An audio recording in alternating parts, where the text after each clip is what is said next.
গাজীপুরের টঙ্গীর শিলমন এলাকায় একটি কারখানায় অবৈধ গ্যাস সংযোগ বিচ্ছিন্ন করেছে তিতাস গ্যাস কর্তৃপক্ষ। মঙ্গলবার দুপুরে জেলা প্রশাসনের নির্বাহী ম্যাজিস্ট্রেট হাসিবুর রহমানের নেতৃত্বে অভিযান পরিচালনা করা হয়। তিনি জানান, শিলমন এলাকায় কয়েকটি কারখানায় অবৈধ গ্যাস সংযোগ রয়েছে এমন গোপন সংবাদের ভিত্তিতে অভিযান পরিচালনা করেন তিতাস গ্যাস টঙ্গী জোনের কর্মকর্তারা। এই সময় তিতাস গ্যাসের টঙ্গী অঞ্চলের ব্যবস্থাপক মেজবাউর রহমান, উপব্যবস্থাপক গোলাম রাব্বানী, উপসহকারী প্রকৌশলী নাইম হাসান ও দেলোয়ার হোসেন সহ তিতাস গ্যাসের অন্যান্য কর্মকর্তা কর্মচারীরা উপস্থিত ছিলেন।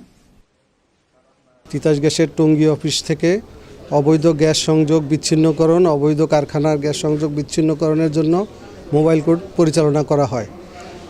মোরকুন এলাকায় ডেনিম শেয়ার নামক একটি প্রতিষ্ঠানে অবৈধ গ্যাস সংযোগ পাওয়া যায়।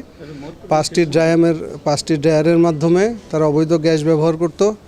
বিজ্ঞ নির্বাহী ম্যাজিস্ট্রেট এই প্রতিষ্ঠানটিকে 2 লাখ টাকা জরিমানা করেছেন। এটা আমাদের একটা চলমান প্রক্রিয়া, আমাদের অভিযান চলতে থাকবে। যতদিন না এই অবৈধ গ্যাস সংযোগ সব শেষ হয় ততদিন আমরা এটা পরিচালনা করতে থাকব।